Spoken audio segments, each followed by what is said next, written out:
మాతృదేవోభవ. తల్లిని తూచగాగలుగు ధాన్యధనమ్ములు లేవుగాని, తల్లిని తూచగాగలుగు ధాన్యధనమ్ములు లేవుగాని, నేనల్లిన పద్యమొక్కటి హృదంతర భావసుధాస్రవంతియై. నేనల్లిన పద్యమొక్కటి హృదంతర భావసుధాస్రవంతియై. తల్లి పదమ్ములన్ తులసిదామమునై తులతూగుచుండ, నేనల్లిన పద్యమొక్కటి హృదంతర భావసుధాస్రవంతియై. తల్లి పదమ్ములన్ తులసిదామమునై తులతూగుచుండ, నాయుల్లము నాయుల్లము ఫుల్ల నీరజ మృదూజ్వలమై వెలిగించు కన్నులన్. నాయుల్లము ఫుల్ల నీరజ మృదూజ్వలమై వెలిగించు కన్నులన్. ఏబిఎన్ ఆంధ్రజ్యోతి ప్రేక్షక మహాశయులందరికీ నవజీవన వేదం అనే కార్యక్రమంలో 648వ భాగానికి స్వాగతం పలుకుతున్నాం. తల్లిని తూచగాగలుగు ధాన్యధనమ్ములు లేవుగాని, నేనల్లిన పద్యమొక్కటి హృదంతర భావసుధాస్రవంతి అయి. తల్లి పదమ్ములం తులసిదామమునై తులతూగుచుండ, నా యుల్లము ఫుల్ల నీరజ మృదూజ్వలమై వెలిగించు కన్నుల. తల్లిదండ్రుల ప్రేమను తూచడానికి ధాన్యమా ధనమా ఏమి సరిపోతాయండి? నేనల్లిన పద్యం ఒక్కటి. కాబట్టి భగవంతుడు మనకిచ్చిన దాంట్లో ఆసక్తితోనే భగవంతుడికి ఇస్తాం కదా, యథాశక్తి అని. అందుకని తల్లిదండ్రులు మనకిచ్చిన దాంట్లో మనకున్నటువంటి కవితాశక్తితోనే వారి మీద పద్యం అల్లుతో. నేను కవిని కాబట్టి ఎవరు ఏం చేయగలిగితే అది.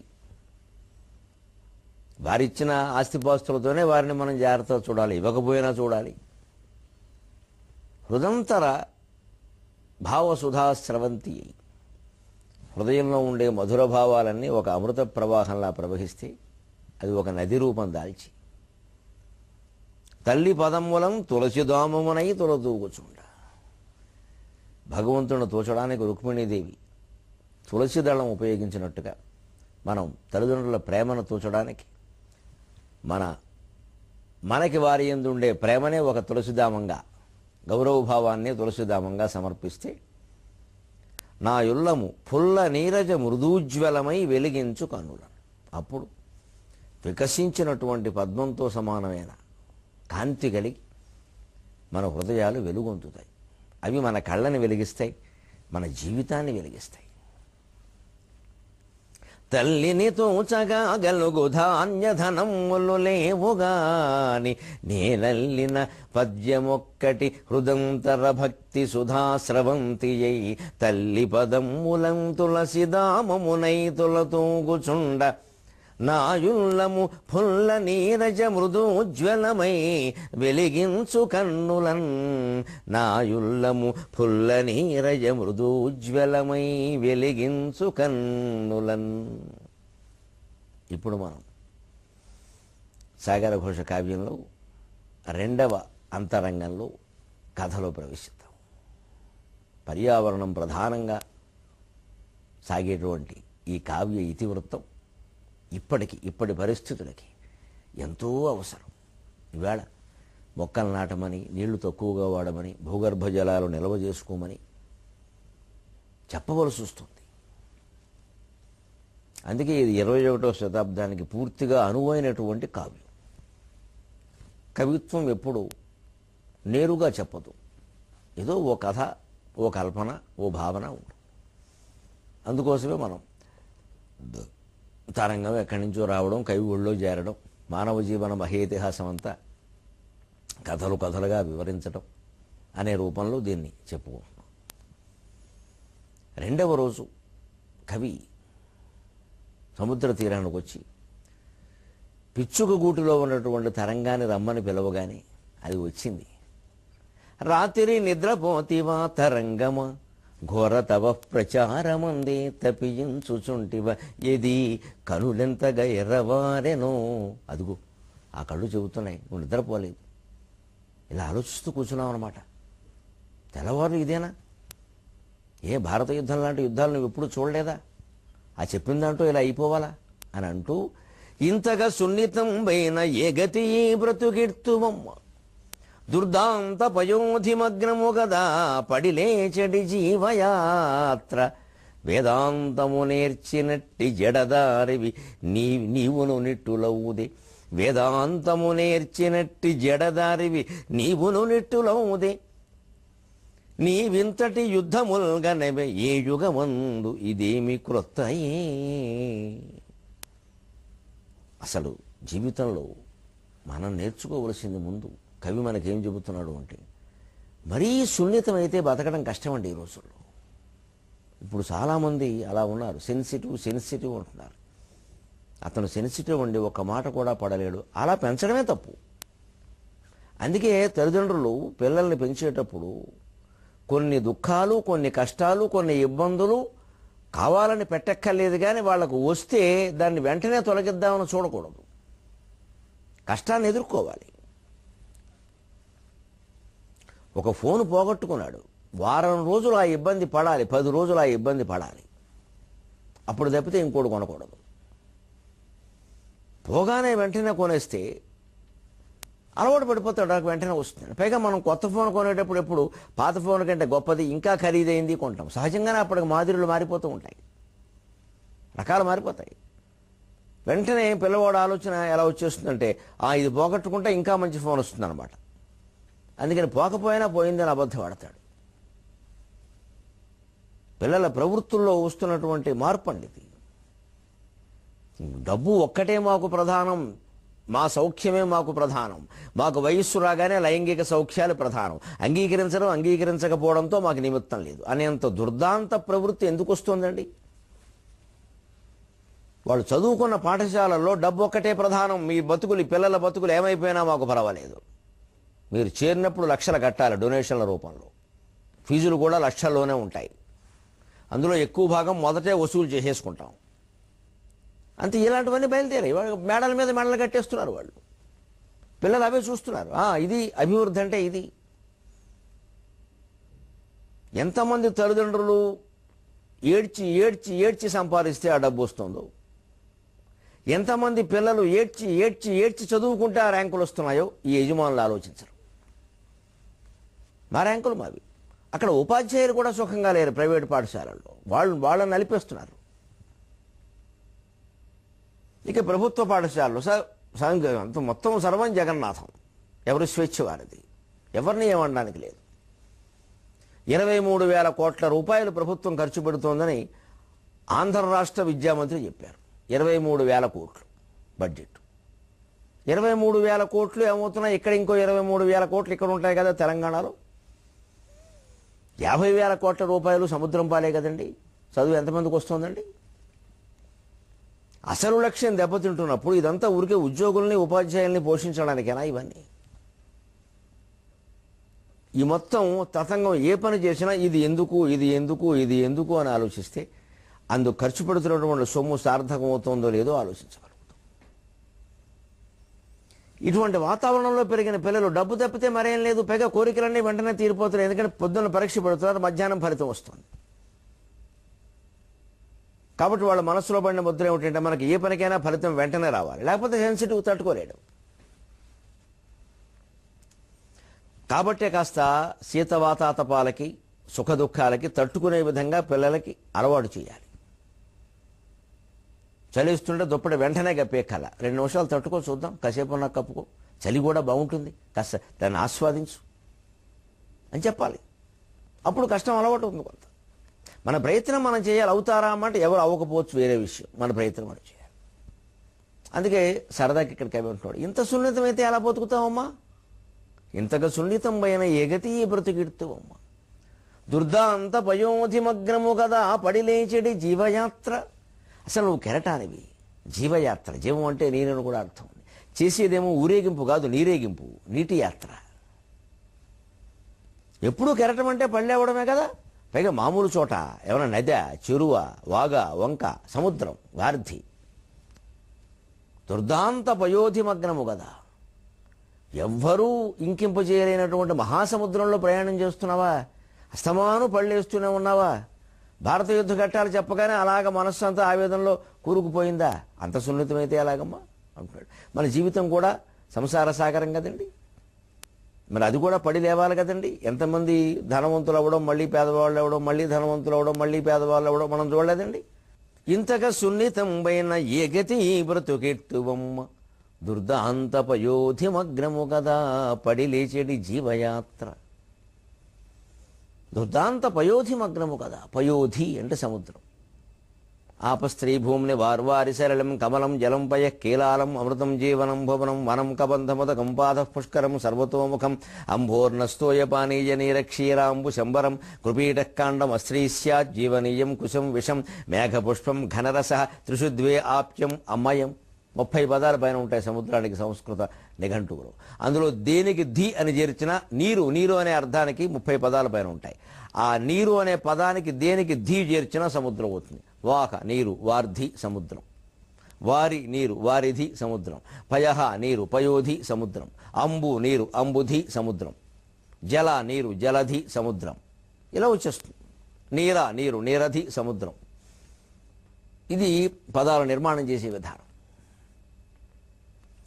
దుర్దాంతమైన పయోధిమగ్నం సంసార సాగరం జీవితం. ఇది జీవితం అంటేనే సాగరం అన్నారు. ఇదేమి జాతీయ రహదారి అని చెప్పలేదు. పడడం లేవడం ఉంటాయి. అందరి జీవితాల్లో అందరము అనుభవించిన వాళ్ళవి.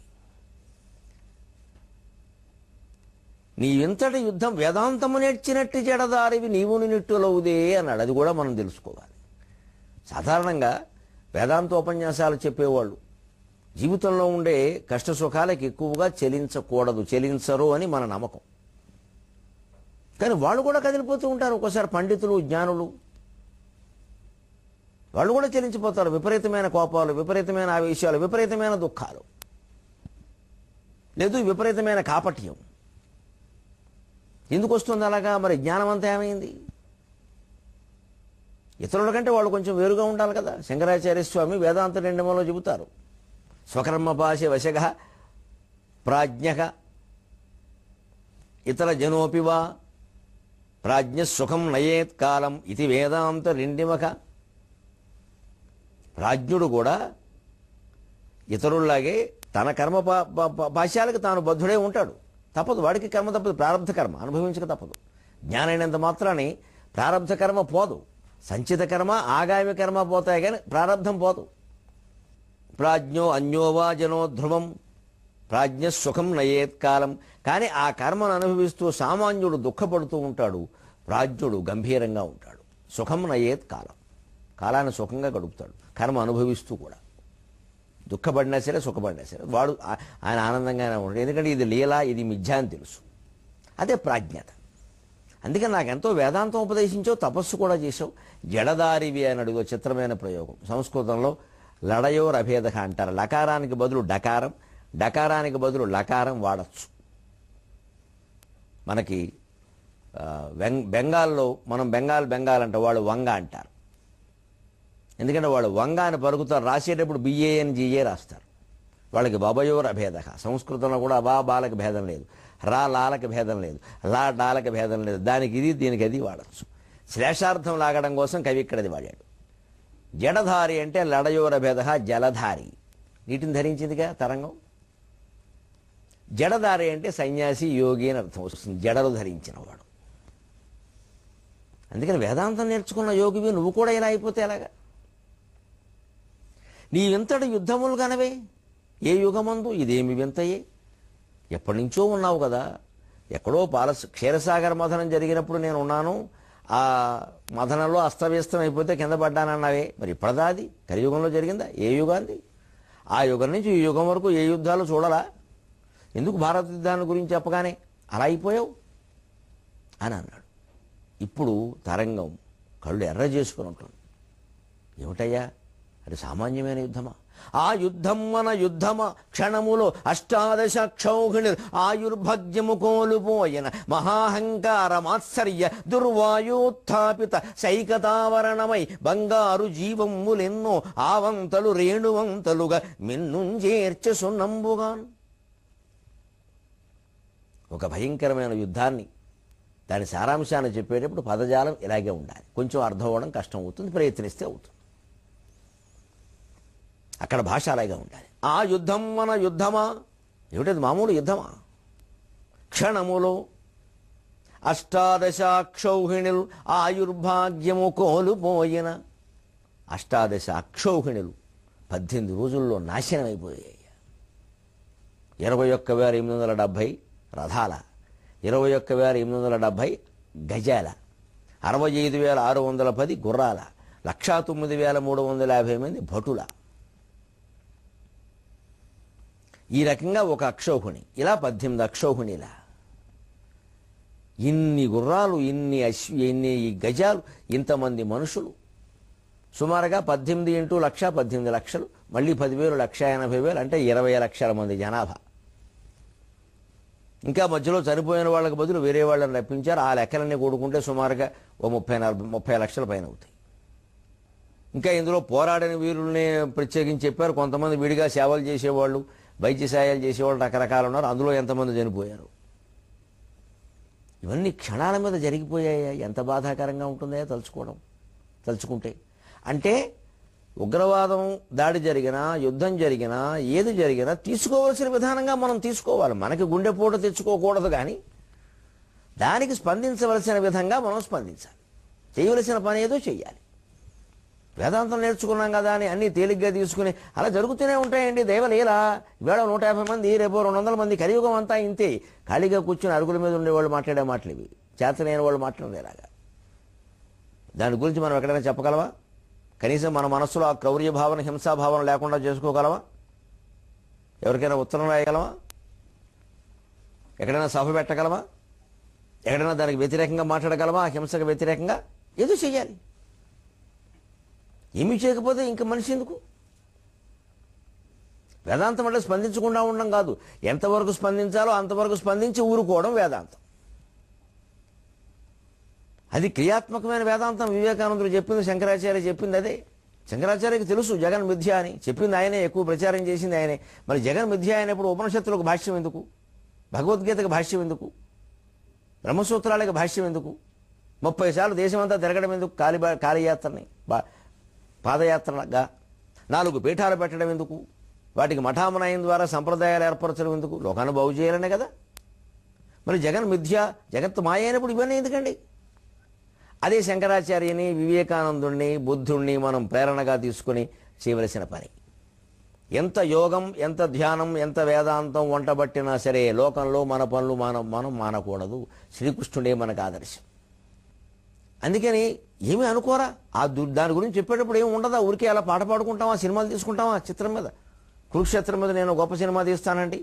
ఏమిటి కొత్తగా వచ్చి కలిసి వచ్చేది? వారికి డబ్బులు రావచ్చు, కోట్లు రావచ్చు.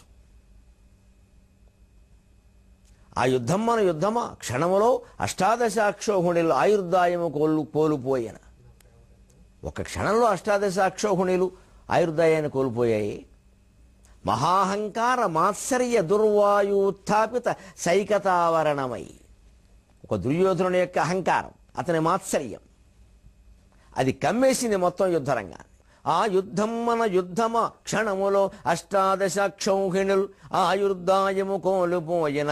మహాహంకార మాత్సర్య దుర్వాయుత్థాపిత సైకతావరణమై. బంగారు జీవములెన్నో ఆవంతలు రేణువంతలుగా మిన్నుంజేర్చి సున్నంబుగా. దుర్యోధనుని యొక్క మాత్సర్యం, అహంకారం కారణంగా, అహంకారం అనే వాయువు వీస్తే దుర్వాయువు మానవుల ఆనాటి యుగంలో, ఆ యుగంలో జీవిస్తున్న మానవుల జీవితం అంతా ఒక ఇసుక ఎడారి అనుకుంటే,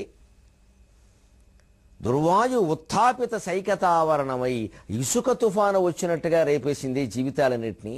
ఈ దురహంకార మాత్సర్య దుర్వాయువు దుర్యోధనుడిది. ఒక తుఫాను గాలిలో వచ్చి ఒక్క మనిషి స్వార్థానికి ప్రపంచం బలైపోవలసి వచ్చింది. పెద్ద పెద్ద యుద్ధాలుగా పేర్కొంటున్నవి ప్రపంచంలో ఎక్కడ చూసినా వాటికి కారణాలు చాలా చిన్నవండి, చాలా చిన్నవి. ఒక్క మనిషి దుర్మార్గం వల్లనే వచ్చాయి. రామరావణ యుద్ధమేనా, మహాభారత యుద్ధమేనా? కానీ మరి ఆ దుర్మార్గానికి సమాధానం చెప్పకపోతే యుగ యుగాలుగా ధర్మం ఓడిపోతుంది. ఓడిపోయిందనే ప్రచారం జరుగుతుంది. లోకంలో ధర్మం నిలబడే అవకాశం లేదు. ధర్మం ఎప్పుడూ గెలవదు, అధర్మమే గెలుస్తుందనే ఒక పిచ్చి నమ్మకం వస్తుంది జనాల్లో, మరింత చెడిపోతారు. ఎంత చెడ్డా, ఎంత యుద్ధం జరిగినా, ఎంతమంది చనిపోయినా ధర్మం గెలిచింది కాబట్టి రామరావణ యుద్ధంలోనూ మహాభారత యుద్ధంలోనూ కూడా ఇప్పటికీ కూడా లోకంలో సామెత ఎప్పటికైనా ధర్మమే జయిస్తుందమ్మా, ఎప్పటికైనా ధర్మమే జయిస్తుందమ్మా అనే సామెత ఉంది. లోకం పట్ల ఎంత విరక్తి చెందినా మనం ఎప్పుడూ అధర్మం జయిస్తుందని మాట్లాడం. అదే భగవంతుడు అవతరించి చేయించినటువంటి గొప్ప పని. మానవుల ప్రాణాలని బంగారు జీవంబులెన్నో ఆవంతలు రేణువంతలుగా ఆవగింజల్లా ఇసుక రేణువుల్లా అయిపోయి ఆకాశానికి తోసేసింది ఈ యుద్ధం. అది సామాన్యమా అని ఏమయ్యా, ఒక దుర్యోధనుడు, ఒక రావణాసురుడు, అనంతర కాలంలో ఉన్నవారు ఎవరైనా కానీ అసలు ఎందుకు మనిషి మనస్సు ఇలా ప్రవర్తిస్తోందయ్యా? తన మనస్సులో ఉండే వాటిని అంతఃశత్రువులను జయించలేక మనిషి బయటి ప్రపంచాన్ని నాశనం చేసేస్తున్నాడే. ఆర్గురైన రిపులను అరికట్టగా లేక దానవుడుగా మారే మానవుండు. ఆర్గురైన రిపులను అరికట్టగా లేక దానవునిగా మారి మానవుండు. తన గృహము తానే తగులబెట్టుటే కాదు, తన గృహము తానే తగులబెట్టుటే కాదు, నిఖిల జీవములకు నిప్పుబెట్టు, నిఖిల జీవములకు నిప్పుబెట్టు. ఒక మనిషి స్వార్థం కారణంగా ఎన్ని జీవులు, జంతువులు బలైపోతున్నాయి. తన ఒక్కడికే ఈ సృష్టి అంతా భగవంతుడు రాసిచ్చేసినట్టు, తన కోసమే అన్ని జీవులు పుట్టినట్టు కాల్చుకుని కొన్నింటిని, కోసుకుని కొన్నింటిని తినేస్తున్నారే, వ్యాపారాలు చేసేస్తున్నారే. ఒకడు ఒక పదవో ఒక పీఠమో పొందుతాడు, ఇక మొత్తం అందరూ నా వెనకాలే ఉండాలి. ఇది దుర్యోధనుడు అహంకారం కాదా? ఇప్పటికి కూడా మనం దాన్ని చూడడం లేదా? అందరూ నా వాళ్లే ఉండాలి, వ్యతిరేకం అనేది ఉండడానికే వీల్లేదు. ఇదంతా ఎందుకు జరుగుతుంది? ఆరుగురైన రిపులను అరికట్టగా లేక కామం, క్రోధం, లోభం, మోహం, మదం, మాత్సర్యం. ఓ కోరిక పుడుతుంది మనిషికి. అది కామవాంఛ కావచ్చు, పదవీకాంక్ష కావచ్చు, ఏదో ఒక ధనకాంక్ష కావచ్చు. కామం, అది తీరకపోతే క్రోధం, అది నాకే తీరాలి అనుకోవడం లోభం, అది తీరకపోతే నేను ఉండలేను అనడం మోహం, అది తీరింది అని గర్వించడం మదం, అది నాకు తీరలేదు ఇంకోటికి తీరింది అని అసూయపడ్డం మాత్సర్యం. అన్నిటికీ మూలం కామం, కోరిక.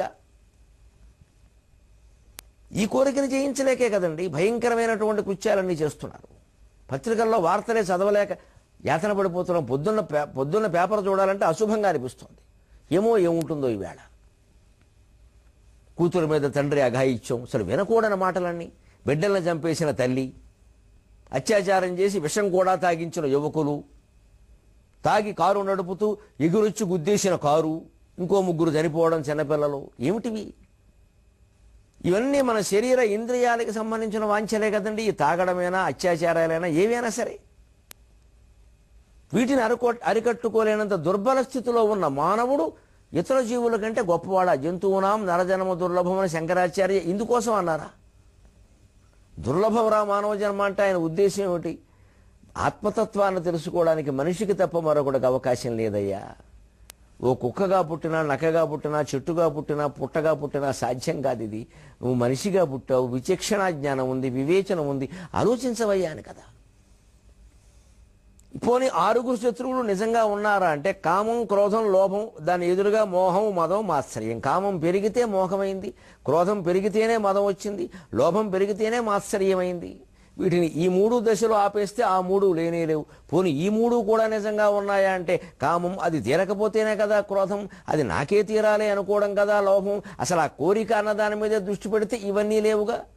అందుకే బుద్ధుడు కోరికే దుఃఖానికి మూలం అన్నది. అందుకేగా అన్నది. తన కోరికల్ని తాను అదుపులో పెట్టుకోలేక ఎంత ప్రపంచాన్ని నాశనం చేసేస్తున్నాడు. ఏ విధంగా? ఆరుగురైన రిపులను అరికట్టగా లేక దానవునిగా మారి మానవుండు. ఆ దానవుడు రావణుడా, దుర్యోధనుడా, హిట్లరా, నెపోలియన్నా, ఎవరైతే ఒక్కొక్కరు మహాహంతకుడు. వాళ్ళ స్వార్థం కోసం సామాన్య ప్రజలందరి చేత యుద్ధాలు చేయించారు. ఏదో రాజభక్తి అన్నారు, స్వర్గానికి వెడితే రంభొస్తుందన్నారు, విర్యాసలన్నీ పెట్టారు వాళ్ళకి. వీడి ప్రాణం అయితే పోయింది, తర్వాత ఏం జరిగిందో ఎవరికి తెలియదు. కానీ దానవునిగా మారే మానవుడు దీనివల్ల తన గృహము తాను తగులబెట్టుటో కాదు, ఆయన మనిషి తన ఇల్లు తను అంటించుకుంటే వేరే విషయం, అది ఆయనకే నష్టం.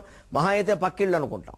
నిఖిల జీవములకు నిప్పు పెట్టు, అన్ని జీవుల్ని మండింపజేస్తున్నాడు. ఇలాగ మనిషి చేతిలో రకరకాల కారణాల వల్ల చనిపోతున్న జీవులు ఇన్ని అన్నీ కావండి.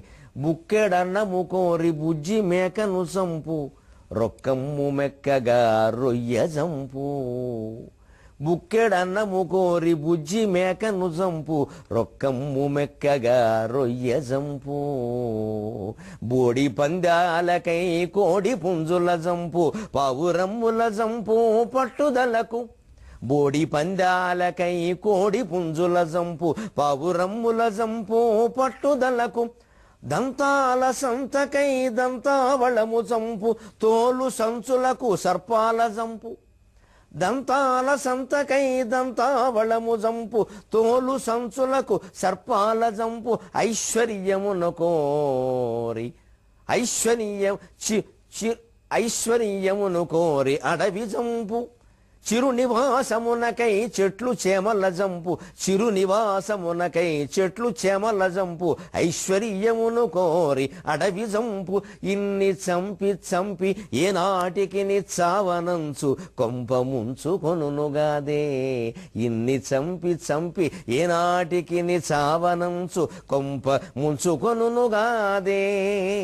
ప్రకృతి సంతులనము పర్యావరణ శోభ, దెబ్బతిన్న నరుడు దిబ్బగాడే.